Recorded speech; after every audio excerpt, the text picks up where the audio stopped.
آج کے سبق میں انشاءاللہ 6 آیات مبارکہ پڑھی جائیں گی۔ سورۃ حامیم زخرف کی آیت نمبر 74 سے لے کر 79 تک اور صفحہ ہے 446۔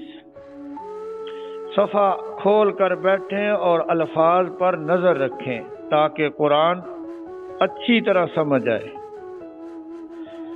اعوذ باللہ من الشیطان الرجیم، بسم اللہ الرحمن الرحیم۔ ان المجرمین فی عذاب جہنم خالدون، بے شک مجرم لوگ جہنم کے عذاب میں ہمیشہ رہنے والے ہیں۔ کافر مشرک لوگ ہمیشہ دوزخ میں رہیں گے۔ لا یفتر عنہم وہم فیہ مبلسون، نہیں کم کیا جائے گا ان سے عذاب اور وہ اس دوزخ میں نا امید ہونے والے ہیں۔ وَمَا ظَلَمْنَاهُمْ وَلَكِنْ كَانُوا هُمُ الظَّالِمِينَ، اور نہیں ظلم کیا ہم نے ان پر اور لیکن تھے وہ خود ظلم کرنے والے۔ جان بوجھ کر انہوں نے گناہوں کا رستہ اختیار کیا اور جہنم کو پسند کیا۔ وَنَادَوْا يَا مَالِكُ لِيَقْضِ عَلَيْنَا رَبُّكَ، اور دوزخی پکاریں گے دوزخ میں عذاب سے تنگ آ کر، جہنم کے داروغے سے مخاطب ہوں گے، اے مالک فرشتے، چاہیے کہ تیرا رب ہم پر موت کا فیصلہ کر دے، اس زندگی سے تو مر جانا بہتر ہے۔ قال انکم ماکثون، جہنم کا داروغہ فرشتہ مالک جواب دے گا، کہے گا بے شک تم دوزخ میں ہمیشہ رہنے والے ہو۔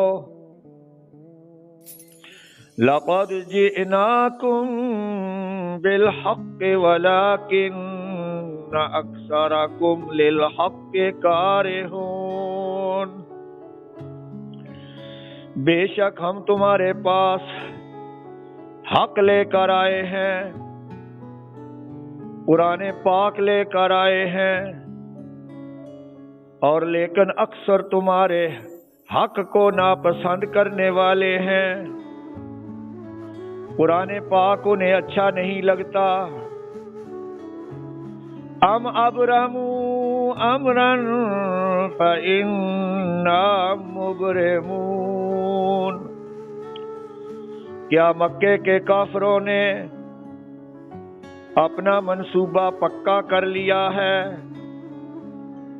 اسلام کی مخالفت کا تہیہ کر لیا ہے؟ بس بے شک ہم نے بھی اپنا منصوبہ پکا کر لیا ہے، ہم بھی اپنا فیصلہ ان کو عذاب دینے کا مقرر کرنے والے ہیں۔ سبحان ربک رب العزت عما یصفون وسلام علی المرسلین والحمد للہ رب العالمین۔ اللهم صل على محمد وعلى آل محمد كما صليت على إبراهيم وعلى آل إبراهيم إنك حميد مجيد۔ اللهم بارك على محمد وعلى آل محمد كما باركت على إبراهيم وعلى آل إبراهيم إنك حميد مجيد۔ کل آپ نے سنا تھا جنتیوں کا انجام اور ان کے لیے جو نعمتیں ہیں، اس کے مقابل اب اللہ تعالیٰ نے مجرموں کا ذکر کیا، کفر و شرک کرنے والوں کا، قرآن کے مخالفین کا۔ جنت وہ جائیں گے جو اللہ کی آیتوں کو مانتے ہیں، عمل کرتے ہیں، شرک سے دور ہیں۔ ان کے لیے جنت کی نعمتوں کا ذکر کل کی آیتوں میں بیان ہوا۔ آج اللہ تعالیٰ نے ان کے مد مقابل جو من مانی والی زندگی گزار رہے ہیں، قرآن سے دور ہے، جرائم پیشہ ہیں، اور سب سے بڑا جرم شرک کرنا ہے۔ سب سے بڑا جرم شرک کرنا ہے کہ پیدا اللہ نے کیا، نعمتیں اللہ دیتا ہے، موت حیات اللہ کے قبضے میں، نعمتیں اللہ دیتا ہے اور چڑھاوے غیر اللہ کے نام کے۔ تو شرک کرنا بے غیرتی ہے، تو یہ بڑے مجرم ہیں۔ عبداللہ ابن عباس رضی اللہ تعالی عنہما، اس آیت میں جو مجرموں کا ذکر آیا ہے، اس سے مراد کہتے ہیں مکے کے کافر مشرک مراد ہیں، وہ جہنم میں ہمیشہ رہیں گے، اس لیے کہ شرک کرنے والے کی بخشش نہیں، کفر کرنے والے کی بخشش نہیں، تو اس سے خاص مجرم مراد ہیں۔ کفر کرنا، قرآن کی کسی آیت سے انکار کرنا، جو سود کو حرام نہیں مانتے وہ بھی قرآن کے منکر ہیں، جو غیر محرموں سے پردہ ضروری نہیں سمجھتے وہ بھی قرآن کے منکر ہیں، جو چوروں کی سزا ہاتھ کاٹنا جو قرآن میں لکھی ہوئی ہے اس کو ظالمانہ کہتے ہیں، یہ بھی قرآن کے مجرم ہیں، منکر ہیں۔ جو ہمارے نبی کو آخری نبی نہیں مانتے بلکہ غلام قادیانی کو آخری نبی مانتے ہیں، وہ بھی قرآن کے منکر ہیں۔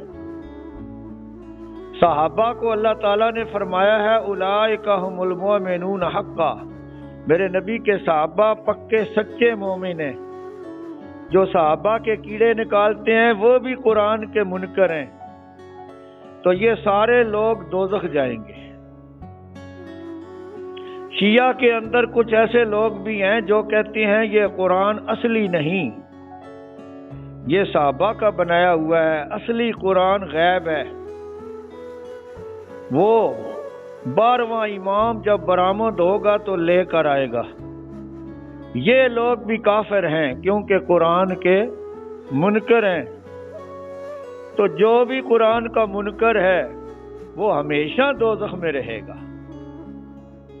اور ساتھ ہی فرمایا آج کے سبق میں، فرمایا کہ ان کے عذاب میں کسی قسم کی کمی نہیں کی جائے گی بلکہ عذاب بڑھتا رہے گا۔ لا یفتر عنہم، اس لفظ کو سمجھیں، لا یفتر عنہم، عذاب میں کمی نہیں ہوگی بلکہ بڑھتا رہے گا۔ دوسرا مطلب یہ ہے کہ عذاب میں وقفہ کوئی نہیں آئے گا، جیسے دنیا میں بیچ میں کوئی وقفہ آ جاتا ہے، چھٹی آ جاتی ہے، فرمایا وہاں کوئی چھٹی نہیں ہوگی، رعایت نہیں ہوگی۔ اور حدیث میں آیا ہے بخاری شریف میں، نبی کریم صلی اللہ علیہ وسلم نے خود اس آیت کو پڑھ کے فرمایا کہ لا یفتر عنہم کا مطلب ہے کہ عذاب میں تخفیف نہیں ہوگی، عذاب میں تخفیف نہیں ہوگی، ہلکا عذاب نہیں ہوگا بلکہ بڑھتا رہے گا۔ بلکہ دوسری آیتوں سے بھی اس کی تائید ہوتی ہے کہ یہ عذاب بڑھتا رہے گا۔ یہ دیکھیے صفحہ 396 میں آتا ہے، اللہ فرماتے ہیں کہ عذاب میں تخفیف نہیں ہوگی، سورۃ فاطر صفحہ 396۔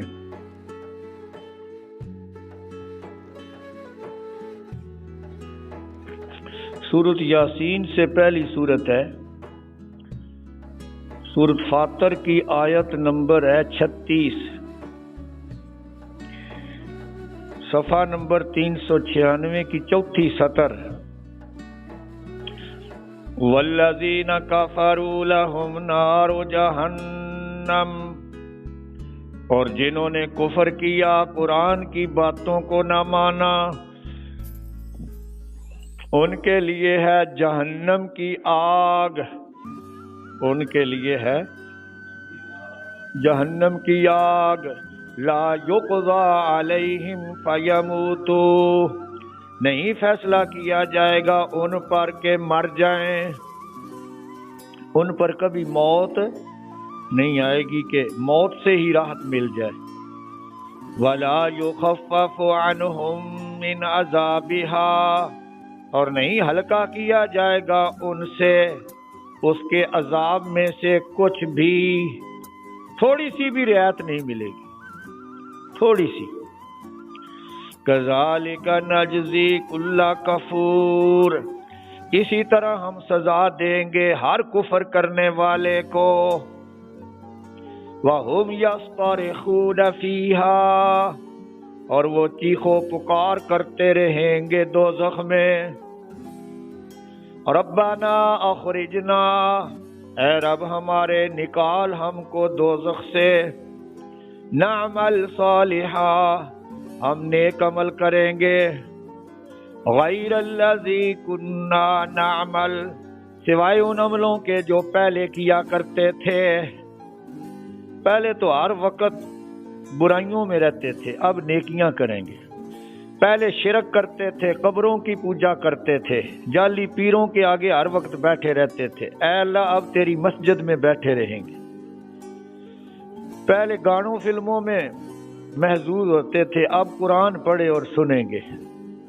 اللہ کا جواب سن لو، اولم نعمرکم، اے دوزخیو، اور کیا میں نے تمہیں زندگی نہیں دی تھی، ما یتذکر فیہ من تذکر، جو نصیحت حاصل کر لیتا اس میں جو بھی نصیحت چاہتا، وجاءکم النذیر، اور آیا تھا تمہارے پاس ڈرانے والا، یعنی اللہ کا پیغمبر، فذوقوا، پس مزہ چکھتے رہو، فما للظالمین من نصیر، پس نہیں ظالموں کے لیے کوئی مددگار۔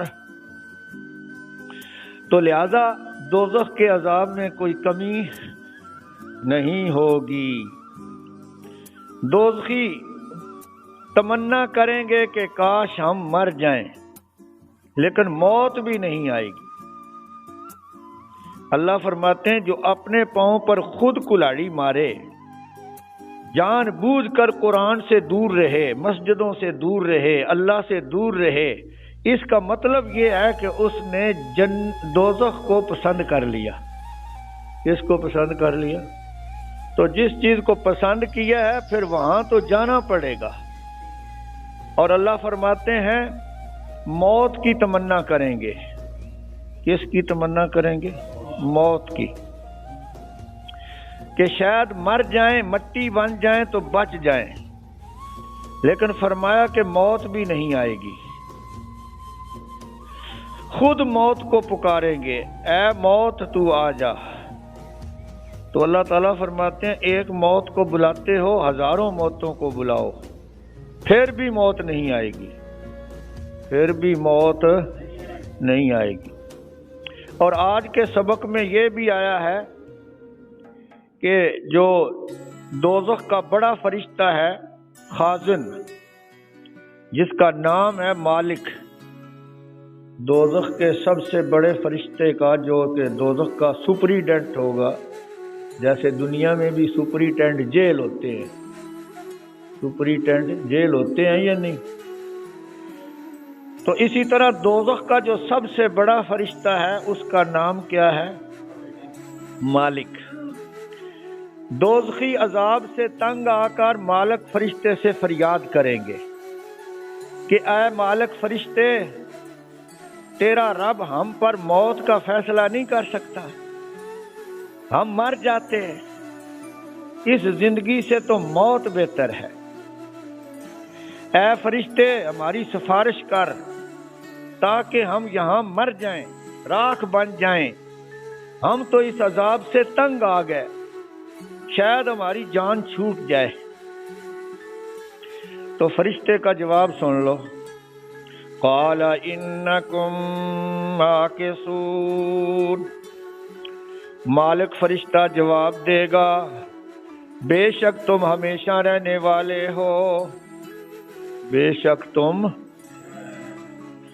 یہاں نہ تو موت آنی ہے، نہ یہ زندگی ختم ہونی ہے، نہ عذاب ختم ہونا ہے۔ اور حضرت عبداللہ ابن عباس رضی اللہ تعالی عنہما فرماتے ہیں کہ یہ دوزخی 1000 سال مالک فرشتے سے فریاد کرتے رہیں گے، وہ جواب ہی کوئی نہیں دے گا۔ کتنا عرصہ؟ 1000 سال فریاد کرتے رہیں گے، وہ جواب ہی کوئی نہیں دے گا۔ ہر 1000 سال گزرنے کے بعد صرف ایک دفعہ کہے گا انکم ماکثون۔ 1000 سال فریاد کرتے رہیں گے اور فرشتہ ایک بار جواب دے گا انکم ماکثون۔ حالانکہ اگر دنیا میں ایک بار اللہ کے آگے فریاد کر لیتے، توبہ کر لیتے، معافی مانگ لیتے تو اللہ بخش دیتا، لیکن دنیا میں انہیں توفیق نہیں پڑی کہ توبہ کر لیں، تو قیامت والے دن ان کی چیخ و پکار کا کوئی فائدہ نہیں ہوگا۔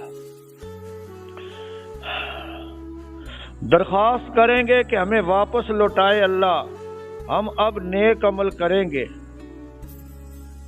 لیکن واپس بھی نہیں لوٹایا جائے گا، جیسا کہ سورۃ مومنون میں بھی آیا ہے۔ دیکھ لیجئے صفحہ 315 پر، صفحہ نمبر 315 پر۔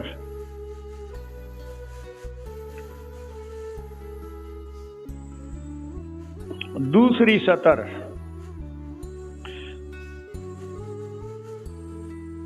سورۃ مومنون کی آیت نمبر 99 اور 100۔ اللہ فرماتے ہیں کہ بے دینوں پر جب موت کا وقت آتا ہے تو اسی وقت سے پھر پچھتانا شروع کر دیتے ہیں۔ پہلے تو کہتے ہیں کہ آپے مراں گے تے ویکھی جائے گی، جب عیاشیوں میں پڑے رہتے ہیں، بدکاریوں میں، زنا میں، شرابوں میں، ناچ گانے میں، اس وقت کیا کہتے ہیں؟ آپے مراں گے تے ویکھی جائے گی۔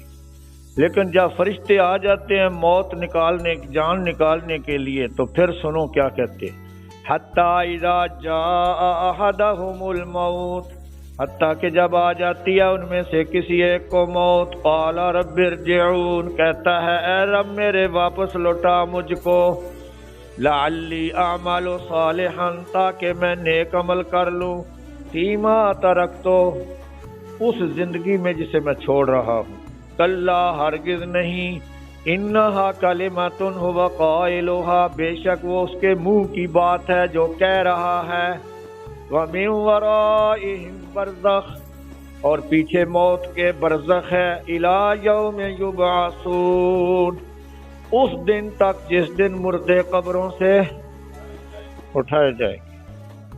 تو اس لیے وہاں پچھتانے سے کوئی فائدہ نہیں ہوگا۔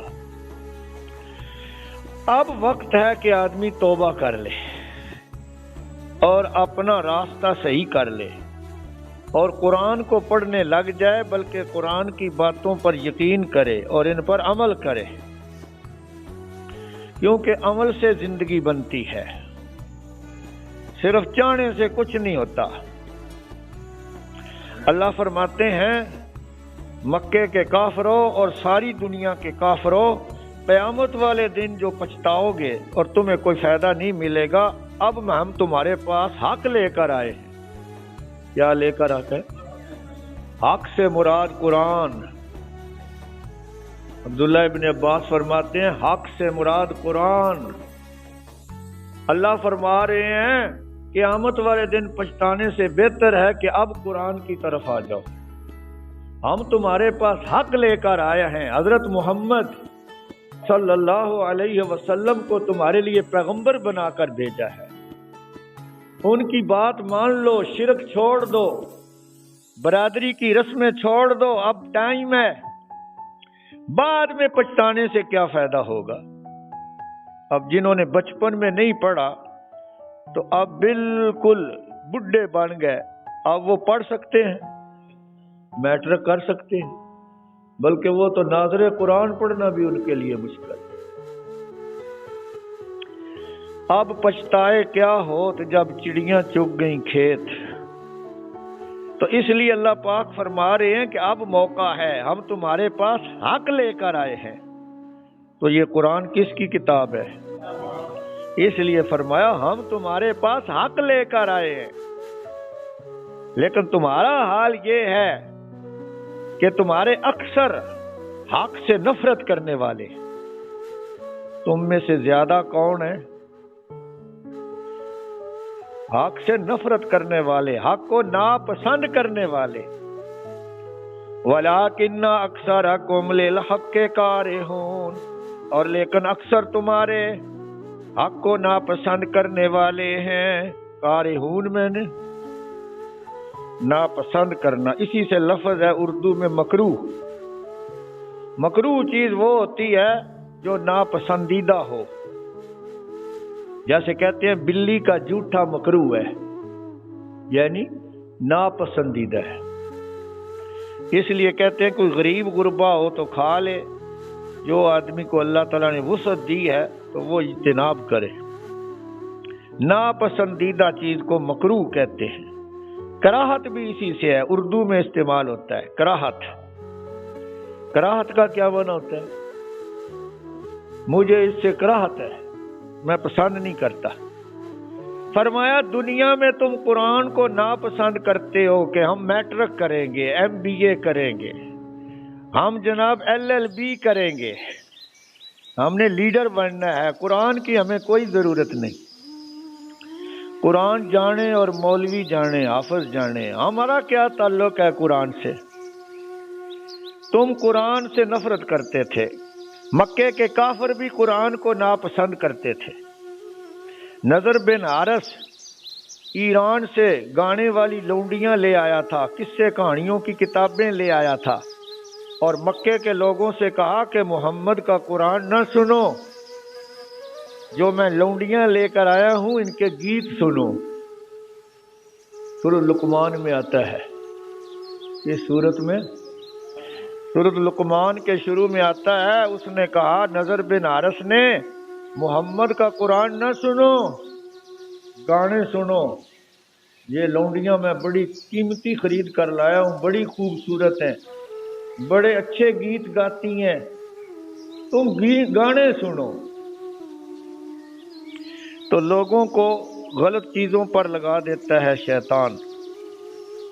فرمایا تم حق سے نفرت کرتے ہو، حق کو ناپسند کرتے ہو۔ اور آج کل کے مسلمانوں کا بھی یہی حال ہے کہ قرآن کو صرف قسمیں کھانے کے لیے رکھا ہوا ہے، یا ختم پڑھ کے چاول کھانے کے لیے۔ نہ قرآن کو سمجھتے ہیں، نہ ترجمہ پڑھتے ہیں، نہ عمل کرتے ہیں، اور زندگی گزار رہے ہیں اپنی مرضی کی۔ تو پھر دوزخ تو جانا پڑے گا یا نہیں؟ اللہ تعالی ہم سب کو دوزخ سے بچائے۔ اور آخری آیت جو آج کے سبق میں ہے، اس میں اللہ تعالیٰ نے دھمکی دی ہے کافروں کو۔ فرمایا تم کہتے ہو کہ ہم نے اس دین کو مٹانے کے لیے، قرآن کی مخالفت کرنے کے لیے اور اس نبی کو مارنے کے لیے پکا منصوبہ بنا لیا ہے۔ تو فرمایا بنا لو، اگر تم نے قرآن کی مخالفت اور نبی کی مخالفت کا پکا منصوبہ بنا لیا ہے تو ہم نے بھی تمہیں پکڑنے کا پکا منصوبہ بنا لیا ہے۔ اور اللہ کے منصوبے کے مقابلے میں کسی کا منصوبہ کامیاب ہو سکتا ہے؟ مکے کے کافروں نے ہمارے نبی کے خلاف پکا منصوبہ بنایا تھا کہ اس نبی کو یا قید کر دیں، یا جیل میں ڈال دیں، یا اسے قتل کر دیں۔ کامیاب ہوئے؟ یہ دیکھ لو پیچھے آیت سورۃ انفال میں صفحہ 163 پر اسی منصوبے کی طرف اشارہ ہے۔ صفحہ نمبر کیا ہے؟ 163۔ سورت کون سی ہے؟ انفال۔ اور صفحے کے نیچے دیکھو آیت نمبر 30، سورت انفال کی آیت نمبر 30۔ وَإِذْ يَمْكُرُ بِكَ الَّذِينَ كَفَرُوا، اور جب تیرے خلاف چال چلی مکے کے کافروں نے، منصوبہ بنایا، خفیہ منصوبہ، خفیہ چال چلی، لِيُثْبِتُوكَ، تاکہ اے میرے نبی تجھے قید کر دے، لِيُثْبِتُوكَ، تاکہ تجھے قید کر دے، او یقتلوک، یا تجھے قتل کر دے، او یخرجوک، یا تجھے نکال دیں، وَيَمْكُرُونَ وَيَمْكُرُ اللَّهُ، اور وہ بھی چال چل رہے تھے اور اس کے مقابلے میں اللہ بھی چال چل رہا تھا، اللہ بھی اپنا منصوبہ پکا کر رہا تھا۔ تو پھر منصوبہ کس کا کامیاب ہوتا ہے؟ واللہ خیر الماکرین، اور اللہ بہترین منصوبہ بندی کرنے والا ہے، اللہ کی چال ہی کامیاب ہوتی ہے۔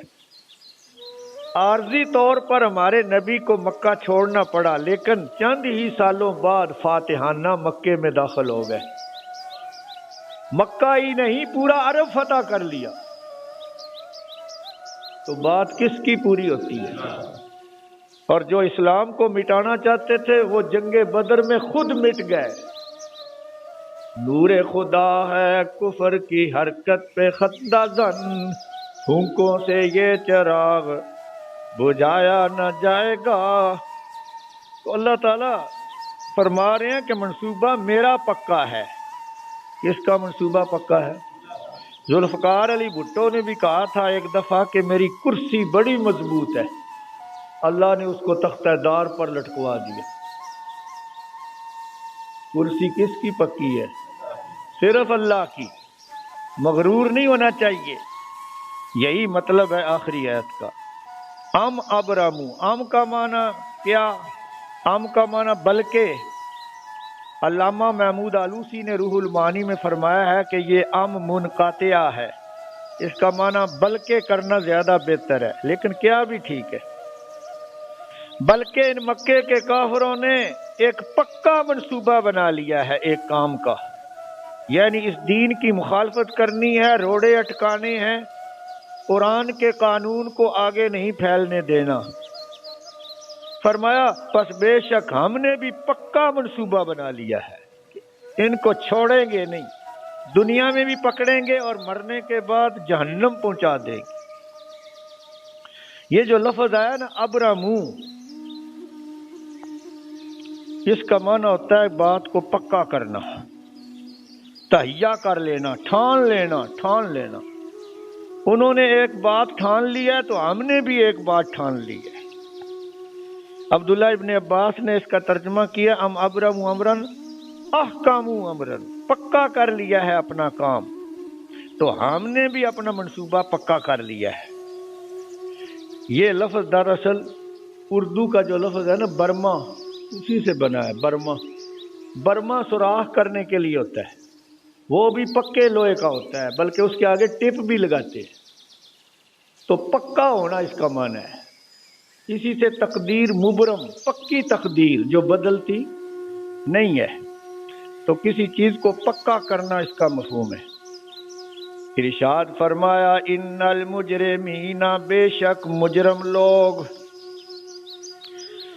فی عذاب جہنم، جہنم کے عذاب میں، خالدون، ہمیشہ رہنے والے ہیں۔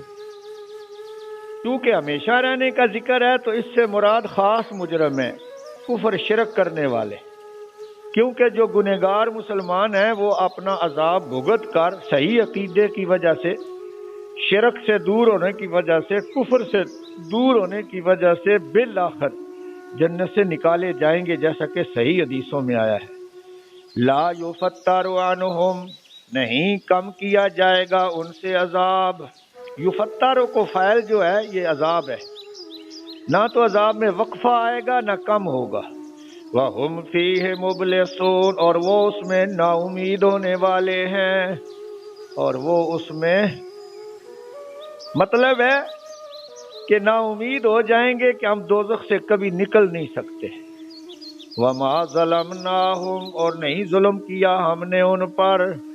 اللہ تعالیٰ کہتے ہیں میں ظلم سے پاک ہوں، بندے خود اپنے اوپر ظلم کرتے ہیں، قرآن سے انحراف کرتے ہیں، جھوٹی باتوں کو مان لیتے ہیں، قرآن کی سچی باتوں کو نہیں مانتے۔ وَلَٰكِنْ كَانُوا هُمُ الظَّالِمِينَ، اور لیکن وہ خود ہی ظلم کرنے والے ہیں، اپنے اوپر خود ظلم کرتے ہیں، برائی کا راستہ پسند کرتے ہیں، نیکی کے راستے سے نفرت کرتے ہیں، تو پھر سزا تو بھگتنی پڑے گی۔ وَنَادَوْا، اور دوزخ میں پکاریں گے، یا مالکو، اے مالک فرشتے، یا مالکو، اے مالک فرشتے، یہ جہنم کے داروغے کا نام ہے۔ لِيَقْضِيَ عَلَيْنَا رَبُّكَ، چاہیے کہ فیصلہ کر دے موت کا اوپر ہمارے رب تیرا رب ہمیں موت دے دیتا تو اس زندگی سے بہتر تھا۔ فرشتے کا جواب، قَالَ إِنَّكُمْ مَاكِثُونَ، فرشتہ کہے گا بے شک تم ہمیشہ رہنے والے ہو، کبھی بھی دوزخ سے نکالے نہیں جاؤ گے۔ اور یہ جواب فرشتہ ہر 1000 سال کے بعد ایک بار دے گا۔ لَقَدْ جِئْنَاكُمْ بِالْحَقِّ، بے شک ہم تمہارے پاس حق لے کر آئے ہیں۔ یہ بے تعدیت کی ہے، جینا کا لفظی معنی ہے ہم آئے ہیں ساتھ حق کے، مطلب کیا، حق لائے ہیں۔ سمجھ آ گئی ہے بات؟ بے شک ہم تمہارے پاس حق لائے ہیں، اگر لائے ترجمہ کرنا ہو پھر بے کا ترجمہ نہیں کرنا، اور آئے ترجمہ کرنا ہو تو پھر بے کا بھی ترجمہ کرنا ہے، بات ایک ہی ہے۔ وَلَٰكِنَّ أَكْثَرَكُمْ لِلْحَقِّ كَارِهُونَ، اور لیکن اکثر ان کے حق سے نفرت کرنے والے ہیں، تو جو قرآن سے، دین سے نفرت کرے اسے جہنم جانا پڑے گا، یہ اٹل فیصلہ ہے۔ ام ابرموا امرن، کیا انہوں نے پکا منصوبہ بنا لیا ہے ایک کام کا، ٹھہرا لی ہے ایک بات، فَإِنَّا مُبْرِمُونَ، پس بے شک ہم بھی اپنا منصوبہ پکا کرنے والے ہیں، ہم نے بھی کام کا پکا ارادہ کر لیا ہے کہ ان کافروں کو ناکام کرنا ہے، جہنم میں داخل کرنا ہے۔ اللہ تعالی ہم سب کو دوزخ سے بچائے۔ وآخر دعوانا ان الحمد للہ۔